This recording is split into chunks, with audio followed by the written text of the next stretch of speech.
Ang lupit na nakalaban namin pani dito. Kung makikita nyo, binabalagbag niya lang dito yung mga kampi ko. Pati nga ako dito ay hindi nakaligtas. Tingnan nyo naman yung gagawin niya sa akin. Sasaglitin niya lang ako. Ang kaso nga lang ay magkakamali siya dito sa part na to. Kasi sa sobrang palo niya ay pinapasok namin sa loob ng tore. Kasi ang mangyayari dito guys ay mapipitas ko siya. At magtataka pa nga siya kung bakit daw siya nabigyan. Hindi niya ata nakita na tinira siya ng tore. At napatanong pa nga siya dito. Pero dito sa early guys ay nakakasabay-sabay pa kami. Siya lang talaga yung umarangkada dito. Kaya kung makita niya dito, nakakapitas-pitas pa talaga ako. Kaso nga lang, ayaw niya pa rin talaga magpaawat. Pagkakuha niya ng blue ay pinitas niya agad ako. Sinubukan ko pa tumaas dito. Kaso nga lang, nahabol niya pa rin ako. Lupit talaga na itong pani na to. Tignan niyo naman, makakataas pa talaga siya. Grabe talaga yung pani dito sa imo. Palong-palo. Pero syempre, wala pa tayo dito ang item eh. Pero tignan natin mamaya kung makakasabay sa atin to. Pero balagbag kung balagbag lang talaga siya dito. Kaya ang ginawa ko ay naglane na muna. Hindi na muna ako kumulit dito. Pag kumulit tayo dyan, ay pipitasin lang tayo ng pipitasin yung mga yan. Tignan niyo naman kasi ginagawa niya dito sa mga ampi ko. Ayaw niya talaga paglaruin. Kahit nga yung katriyo ko dito ay walang ligtas. Pero medyo nahirapan din ako sumegway dito dahil sa kanya. Kasi lahat ng mga nagsosolo ay pinipitas niya agad. Kaya nga katulad dito ay mapipitas niya ako na mabilisan. Pero okay lang sa akin kasi mid game pa lang naman to. Wala pa tayo dito ng Trinity. Pag nabuo ko na yun, papalagyan na natin to. Sobrang palo niya kasi talaga dito. At sa loob ng tore, pinipitas niya kami.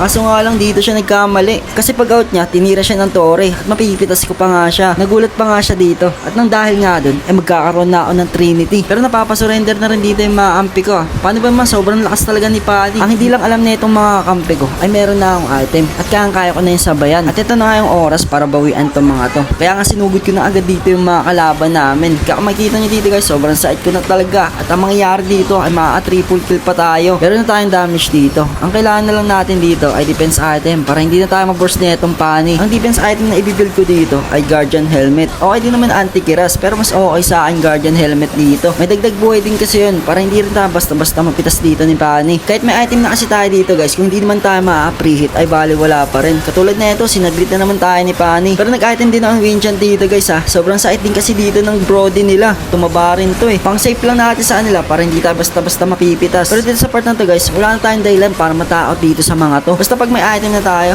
pwede natin sigurin yung mga yan. Kaya kung makikita nyo dito, napapatakbo na lang yung mga kalaban namin. Hindi na rin tayo dito ma-burst ni pani. Ubus nga sana yung mga kalaban dito. Kaso nga lang, makatakbo pa sila. Kaya ang ginawa ko na lang dito guys ay nag-out na lang kami. At kinuha na lang dito yung Lord. At dahil nga kumukulit dito si pani, pumunta pa talaga dito sa Lord. Kaya pinutas na lang namin siya dito. Pero kahit kompleto na yung item natin dito guys, kailangan pa rin natin mag-ingat. Kasi sobrang lambot lang neto ni Moscow. Pero dito sa part na to guys, ay hindi na tayo mapipitas niya ni pani. Mapipitas lang tayo dito pag pinagtulungan tayo ng mga kalaban. Kaya nga napilit ko pang mabasag dito yung bot lane nila. At dahil nga napasok na namin yung base nila dito, hindi na namin sila pinalabas pa. May flicker tayo dito kaya hindi ako natatakot dito sa mga to. Kaya nga ginawa ko ay nag-preheat hanggang maubos dito yung mga kalaban. At dahil nga maubos na yung mga kalaban namin, dito na namin tatapusin yung laro.